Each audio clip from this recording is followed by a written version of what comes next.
ان fields میں ہم کام کریں گے جب ہم اس کا صحیح فائدہ اٹھانا چاہ رہے ہیں تو سب سے پہلی چیز تو یہ کہ سب سے پہلے عورتوں کو ضرورت ہے کہ عقیدے کی اصلاح کرے، اپنے عقیدے کی اصلاح، اپنے گھر والوں کے عقیدے کی اصلاح، اپنے باپ کی، اپنے بھائی کی، اپنے شوہر کی، ٹھیک ہے، اپنے دوسرے رشتہ داروں کی، اپنے بیٹوں کے عقیدے کی اصلاح، سب سے پہلا کام کرنا ہے عقیدے کی اصلاح۔ عقیدہ درست ہوگا تو تمام معاملے درست ہے، عقیدہ غلط تو تمام معاملے غلط ہے۔ تو پہلے عقیدے کی اصلاح کرے اپنے اور اپنے گھر والوں کی، اس لیے کہ آپ جب عقیدہ بدلیں گی، میں کہہ رہا ہوں نا، مجبوراً آپ کے گھر والوں کا عقیدہ بدلنا پڑے گا۔ بہت سی مرتبہ گھر کے مرد اصلاح نہیں کرتے ہیں، عورتوں کی وجہ سے ان کو بھی جو اپنی اصلاح کرنا پڑتی ہے۔ دوسری چیز، آپ جو ہے دوسرے کام جو آپ کریں گے وہ ٹی وی سے اجتناب، اس لیے کہ آپ کا عورتوں کا بہت سارا وقت صرف ٹی وی میں غرق ہوتا ہے ادھر، جس کی وجہ سے آپ بہت کنسٹرکٹیو ورک نہیں کر پاتے ہیں۔ حالانکہ اتنے سارے کام عورتوں کے لیے ہیں، لیکن آج عورتوں کے پاس صرف ایک ہی بہانہ ہے، وقت نہیں ہے، وقت نہیں، کھانا بنانا ہے، یہ کرنا ہے، فلاں کرنا ہے، فلاں کرنا ہے، فلاں کرنا ہے۔ ٹھیک ہے، ایسا ہو سکتا ہے، لیکن اکثر وقت جو ملتا ہے وہ کہاں لگاتے ہیں آپ؟ کم از کم 3 گھنٹے شام میں تو منیمم ٹی وی کو، اور صبح کم از کم 2 گھنٹے ریپیٹیشن کو، تو 5 گھنٹے آپ اس میں ڈال رہے ہیں۔ اسکول بچہ جانے کے بعد کیا کام کر رہے ہیں؟ ٹھیک ہے، کھانا بنا رہے ہیں، بہت سے گھر میں نوکرانیاں کھانا بنا لیتی ہیں، ٹھیک ہے، وہ کام آپ کا نہیں، پھر کیا کر رہے ہیں آپ؟ نکلیے، محلے کی اصلاح، گھر کی اصلاح، رشتہ داروں، کیا نہیں کرنا ہے آپ کو؟ اگر اللہ نے نعمتیں دے رکھی ہے دنیا کی، ان نعمتوں کا فائدہ اٹھا کر اصلاح کے لیے نکل جائیے دنیا کی۔ اگر ہر عورت گھر میں ہی رہیں گی تو پھر کیسا ہوگا؟ عورتوں کی اصلاح، اتنا بڑا سماج ہے، اتنا بڑا معاشرہ ہے مسلمانوں کا، عورتوں میں کام کیسے ہوں گے؟ یقیناً جب میں عورتوں کی اصلاح کی بات کر رہا ہوں تو یقیناً میں اس کا بالکل قائل نہیں ہوں کہ عورت بغیر محرم کے اپنے گھر سے دوسرے بستیوں، دوسرے شہروں میں جا کر کام کریں۔ یہ شریعتاً حرام ہے، اس لیے کہ امہات المومنین میں سے کسی نے بھی یہ کام نہیں کیا زندگی میں۔ ہاں، اپنی بستی میں رہ کر اپنے اطراف اور اکناف میں آپ یہ کام کریں گے، ٹھیک ہے؟ تو یہ کام آپ کو کرنا ہے۔ دوسرا جو ہے آپ کام کریں گے، ٹی وی سے اجتناب کیجیے، اس لیے کہ ٹی وی کی وجہ سے بہت سارا وقت ہم ضائع کرتے ہیں۔ ٹی وی کے اندر انکلوڈ کیجیے آپ انٹرنیٹ، ناولس، میگزینس، شمارے اور پتہ نہیں کیا کیا ہے، جس کے لیے ہم وقت نکالتے ہیں۔ اللہ کی کتاب پڑھنے کے لیے وقت نہیں ہے، دوسرے کام کے لیے نہیں، تو اس سے اجتناب کیجیے۔ تیسری چیز، نمازوں کو قائم کرنے کی پابند بنیے، اس لیے کہ مائیں نمازی ہوں گی، اولادیں نمازی ہوں گی، مائیں بے نمازی ہوں گی، اولادیں بے نمازی ہوں گی۔ چوتھی چیز، اپنے اخلاق کو ایسا بلند کیجیے، ایسا بلند، اپنی نفس کو ایسا دبائیے کہ کسی کو انتہا نہیں۔ اللہ کے رسول صلی اللہ علیہ وسلم نے ایک مثال دی نفس کی، اور کہا کہ نفس کی مثال ایسی ہے کہ جب تم اس کو دباتے ہو، مارتے ہو اور ذلیل کرتے ہو تو یہ تم سے اچھی رہتی ہے، اور جب تم اس کو فراوانی دیتے ہو نا، یہ تم پر حاوی ہو جاتی ہے چڑھ کر۔ اپنی نفس کو ہم ذلیل کریں گے، دبائیں گے تو کنٹرول میں رہتی ہے۔ عمر ابن خطاب رضی اللہ عنہ نے ایک مرتبہ خطبہ دیا کھڑے ہو کر، کسی نے ان کی تعریف کر دی، فوراً خطبے میں کھڑے اور کہا، ہماری عزت اس دین سے ہے اور ہماری ذلت بھی اس دین سے ہے۔ تو لوگوں نے کہا، امیر المومنین اتنی سی بات کے لیے آپ خطبہ دیے کھڑے اور کہا عزت بھی اس دین سے؟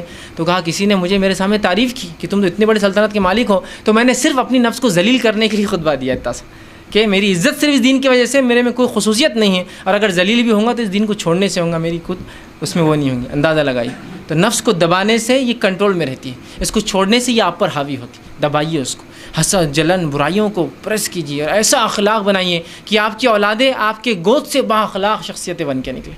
جھوٹ نہیں بولتے ہیں، حسد نہیں کرتے ہیں، ان میں جلن کا کوئی مادہ نہیں ہے، یہ صدقہ اور خیرات کرنے والے، جمع کرنے کا ان میں شوق نہیں ہے، یہ اللہ کے نام میں دینے والے ہیں، اور فلاں اور فلاں ہیں۔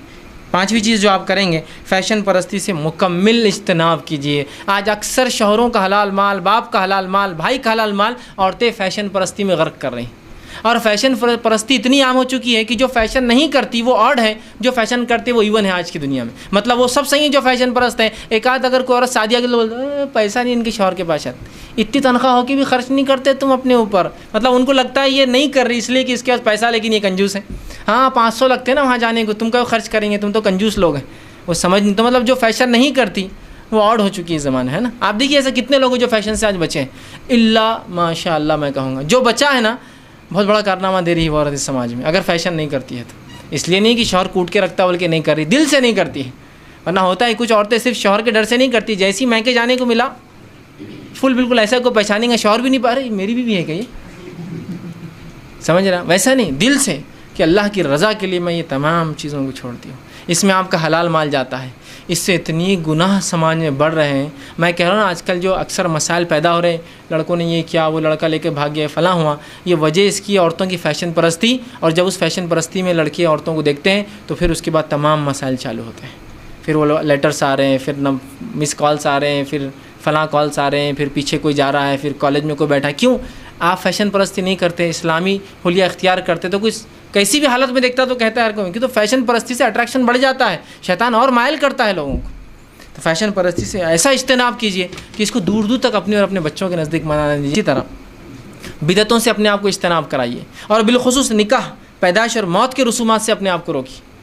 بدعتیں تو بہت ہیں, لیکن ان 3 بدعتوں سے بالخصوص اگر عورتیں روک لینا تو دیکھیے سماج میں آدھی بدعتیں کم ہو جائیں گی. نکاح کی جتنی بدعتیں صرف عورتیں کرتی ہیں, کوئی مہندی مرد کھیلتا ہے, کوئی ہلدی مرد کھیلتا ہے, کوئی سانچک مردوں کے لیے ہوتی ہے, سب عورتوں کے کام ہیں. یہ جمعگیاں ہو رہی ہیں عورتوں کے لیے ہو رہی, چھٹی اور چھلے ہو رہے عورتوں کے لیے ہو رہے. اگر آپ رک جائیں ان چیزوں سے, سب سے پہلے نکاح کی کوئی بدعت نہیں ہوگی. اگر مرد بولے بھائی کرنا ہے تو جاؤ, بولنا تم لگاؤ مہندی اور تم کھیلو ہلدیاں, بولنا جاؤ. مہندی لگانا حرام نہیں ہے, اس کے لیے رسم کرنا حرام ہے. پیدائش کی بدعتیں چھوڑ کر سنتوں کو اختیار کیجیے. موت کے رسومات کو جو خرافات ہم نے نکالے, اگر عورتیں ٹھان لینا یہ نہیں ہوں گے تو آپ دیکھیے تبدیل ہو جائیں گی. اگر آپ افریقہ کی تاریخ اٹھا لیجیے, بالخصوص مراکش کی. مراکش میں ایک زمانہ ایسا ہے 100 سال پہلے کہ مرد زوال پر آ چکے تھے, برائیاں عام ہو چکی تھی, چونکہ فرینچ کالونی تھی وہ. وہاں عورتوں نے تحریک چالو کی, اور ایک بڑی تحریک بہرحال آج تک عورتیں چلاتی. عورتوں نے تحریک اٹھائی وہاں, کہا کہ ہمیں مردوں کو سدھارنا ہے. مرد مجبوراً سدھر گئے, اس لیے کہ عورتوں کے پیچھے ان کو چلنا ہی تھا. سمجھ رہے ہیں بات کو؟ تو عورتیں اگر اپنی اصلاح کر لینا تو اس سماج کا بہت سارا بیڑا جو ہے اصلاح کا جو مردوں کا حل ہو جائے گا. اسی طرح جو ہے اپنی بچوں کی تربیت پہ بالخصوص دھیان دیں, اس لیے کہ یہ صحابیات کی تربیت کا نتیجہ تھا. جو صحابہ کو آپ سنتے ہیں نام, عبداللہ ابن عباس, عبداللہ ابن عمر, اسامہ بن زید, ان کی عمریں اگر آپ ان کی سیرتیں پڑھیں تو نبی اکرم صلی اللہ علیہ وسلم کی وفات کے وقت اسامہ بن زید کی عمر ہے 17 سال, عبداللہ ابن عباس کی عمر ہے 13 سال یا 14 سال آتا ہے, اور عبداللہ ابن عمر کی عمر ہے 17 سال. یہ فقیہ الامہ ہیں. عبداللہ ابن عمر بہت بڑے فقیہ امت کے, وہ تفسیر کے ماہر ہیں. عبداللہ ابن عباس جن کی تفسیر پتھر کی لکیر ہے, 14 سال کی عمر. 14 سال میں تو ہمارے بچے کو بولنا پڑتا انکل سے ہاتھ ملاؤ, انکل کو سلام کرو, یہ فلاں ہے. بولتا ہے ارے کیا لاتے ابا کی اس کو بھی, اور کیا بور کرتے, چلو. اس کو کچھ سمجھ نہیں, بات کرنے کا سینس نہیں ہے اس کو. 14 سال یہ تفسیر کر رہے ہیں. اور وہ ہے اسامہ بن زید جو 17 سال کی عمر میں ایک لشکر کے سپہ سالار بنائے گئے, جن کے ماتحت عمر ابن خطاب, ابوبکر صدیق اور عمر ابن خطاب فوجی کی حیثیت سے جا رہے تھے, جو روم کے خلاف لشکر بھیجا گیا تھا جب آپ کی وفات ہوئی. اندازہ لگائیے تو یہ کیا صلاحیت تھی, صلاحیتیں کہاں سے آئی. عمر ابن خطاب تو وہ ہے جو جب سے ایمان لائے, جب سے رسول اللہ کے پیچھے لگے, وہ کہتے ہیں میں 40واں تھا ایمان لانے کے اندر, تو جب بہت ابتدائی دور سے لائے تو پوری زندگی لگائے. اب کس نے عبداللہ ابن عمر کی تربیت کی؟ عبداللہ ابن عمر کی ماں نے, ہے نا. عمر تو مصروف ہے, ماں بیوی تربیت کر رہی ہے اپنے بچے کی. اب عباس جو ہے ایمان تو نہیں لائے, لیکن فتح مکہ تک آپ وسلم کو مکمل خبریں پہنچاتے تھے, مکمل تائید میں تھے, چھپ کر کام کر رہے تھے. سمجھ رہا عباس رضی اللہ عنہ, یہ ان کے بیٹے عبداللہ ابن عباس. کس نے عبداللہ کی تربیت کی؟ عباس تو پھر ادھر آپ وسلم کے پیچھے لگے تھے, پوری خبریں پہنچاتے مشرکین کیا کر رہے ہیں, کیا چال بازیاں کر رہے ہیں, پھر ایمان لا لی فتح مکہ کے بعد. ان کی ماں کی تربیت کا نتیجہ تھا. یہ اسامہ بن زید کیا صلاحیتوں کے مالک ہے کہ سپہ سالار ہے. آپ صلی اللہ علیہ وسلم سے لوگوں نے کہا اللہ کے رسول اتنے چھوٹے ہیں, اتنی بڑی ذمہ داری آپ دے رہے ہیں. تو کہا تم لوگ اس کے باپ کے بارے میں مجھ سے یہی کہا کرتے تھے, اور اب اس کے بارے میں کریں, نکل جاؤ یہاں سے, میں نے جو کر لیا فیصلہ کر لیا. عمر ابن خطاب نے جب رسول اللہ کا انتقال ہوا اور ابوبکر صدیق کو خلیفہ بنایا گیا, لشکر کو 3 دن روکا گیا مقام پر, تو ابوبکر صدیق سے عمر ابن خطاب نے کہا اے ابوبکر میں گزارش کرتا ہوں, اسامہ بہت چھوٹا ہے, کیوں نہ اس وقت کو روک لیا جائے, کہ تو اگر ہم شکست کھا گئے خسرو سے, قیصر سے, تو اس کی ہمتیں بہت بڑھ جائیں گی, کہ تو اسامہ بہت چھوٹا ہے. ابوبکر صدیق نے کیا جواب دیا معلوم آپ کو؟ کہا عمر کیا تم مجھ سے یہ کہنا چاہتے ہو کہ جس لشکر کو رسول اکرم صلی اللہ علیہ وسلم نے روانہ کیا ابوبکر اس کو روکے؟ تو عمر ابن خطاب نے کہا معافی چاہتا ہوں, مجھ سے غلطی ہے. کہا تم یہ چاہتے ہو کہ میں اس لشکر کو روکوں جس کو اللہ کے رسول نے بھیجا ہے؟ تو کہا مجھ سے غلطی ہوگا. عمر ابن خطاب کو سمجھ میں نہیں آ رہا تھا اس کا انٹینسٹی کیا ہے. ابوبکر صدیق نے ایک جملے میں سمجھا دیا کہ تم کیا یہ چاہتے ہو جس لشکر کو رسول اللہ چنے, جس شخص کو سپہ سالار رسول اللہ چنے, وہ اس لائق نہیں ہے, میں روک دوں؟ کہا مجھ سے غلطی ہوئی. ابوبکر صدیق خود گئے اس مقام پر, وہ جو ہے نکیل پکڑی اور چلنے لگے. عمر ابن خطاب نے کہا اے اسامہ میں گزارش کرتا ہوں کہ خلیفۃ المسلمین جو ہے ابوبکر صدیق کو آپ چھوڑ کے چلے جائیں, اس لیے کہ ابوبکر وہاں جائیں گے تو دشمن اور زوردار حملہ کریں گے, اور انہیں کچھ ہو جائیں گا تو اسلامی سلطنت بہت نقصان میں ہوں گی. تو کہا ٹھیک ہے میں اجازت دیتا ہوں, آپ مت آئیے. ابوبکر صدیق کو جب ایکسیپشنل کیا تو ابوبکر صدیق کہتے ہیں اے اسامہ میں گزارش کرتا ہوں کہ مجھے کوئی صلاح کار چاہیے, اور عمر جیسا صلاح کار مجھے تمہارے نہیں ملے گا, تو تم ان کو بھی چھوڑو. تو کہا تم دونوں رہو. اجازت لینی پڑی, چونکہ ظاہر سی بات رسول اللہ جب لیڈر تھے اس لیڈرشپ میں وہ روانہ کیا گیا تھا, یہ دونوں سپاہی تھے, تو اجازت لینا ضروری ہے اپنے ایڈمرل سے. تو یہ صلاحیتیں کہاں سے پیدا ہوئی؟ یہ ماؤں کی تربیت کا نتیجہ تھا. اسی طرح بچوں کی حرکات اور سکنات پہ مائیں گھر میں ہوتی نظر رکھیں. بچیاں کہاں جا رہی ہے، بچے کہاں جا رہے ہیں، موبائل کا استعمال، انٹرنیٹ کا استعمال، گاڑیاں کیسے استعمال کرتے ہیں، کالج اسکول میں ان کے دوست کون ہیں، اس پہ کڑی نظر رکھیں، ٹھیک ہے. اور بالخصوص عورتیں ریاکاری سے بچیں. میں مردوں کو بھی کہوں گا لیکن چونکہ عورتوں کے لیے خاص تھا یہ، اس لیے میں عورتوں سے کہہ رہا ہوں، اس لیے کہ عورتیں دکھاوے کے چکر میں بہت سارے اعمال بھی برباد کر دیتی ہے اور بہت سارے کام صرف دکھاوے کو کرتے ہیں. گھر ایسا بناؤ، کیوں؟ لوگوں کو بتائیں گے اپن ایسے، فلاں ایسا کرو، کیوں؟ اپنے کو بتانا ہے. ریاکاری سے اجتناب کریں. اگر عورتیں یہ کریں گی نا تو اصل کام یاد رکھیے امت کی خواتین کا اصل کام ہے. اگر یہ اصلاح کا دروازہ اپنے لیے کھول دے اور یہ خود اصلاح چالو کر دے تو میں سمجھتا ہوں اس سماج کی اصلاح انشاءاللہ عزیز ہو کر رہیں گی. تو عورتیں اس کا بیڑا اٹھا لیں. ہم بس مردوں نے بیڑا اٹھایا، ہم اصلاح معاشرہ کریں گے، کچھ نہیں ہونے والا آپ کی اصلاح معاشرہ. اصل عورتوں کی طرف سے تحریک اٹھیں، ہم اصلاح معاشرہ کریں گے. رسومات، خرافات، بدعت دیکھیں کیسے رکتی ہے، اس لیے کہ انہی سے لڑکے اور لڑکیاں پیدا ہوتے ہیں. جب ماں کی گوشت سے تربیت ہوں گی تو پھر کیا ہی عجیب معاملہ ہوگا اور کیا زبردست حالات ہوں گے.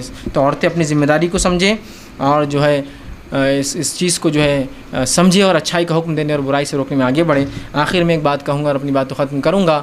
بہت سارے واعظ، بہت سارے لیکچرز، بہت ساری نصیحتیں، بہت ساری کتابیں جو اثر نہیں کرتی لوگوں پر، عورتوں کے چند آنسو اس سے زیادہ اثر انداز اور اس سے بڑے بڑے کام لے لیتے. یاد رکھیے، فلاں عالم نصیحت کرے بچہ نہیں سدھرتا، فلاں یہ ہو رہا ہے، لیکن عورت کے چند آنسو وہ کام کر دکھاتے ہیں جو بڑے بڑے سرما نہیں کر سکتے. یاد رکھیے. تو لہٰذا اپنے آنسوؤں کا صحیح فائدہ اٹھائیے، اپنی فطرت کا صحیح فائدہ اٹھائیے، ٹھیک.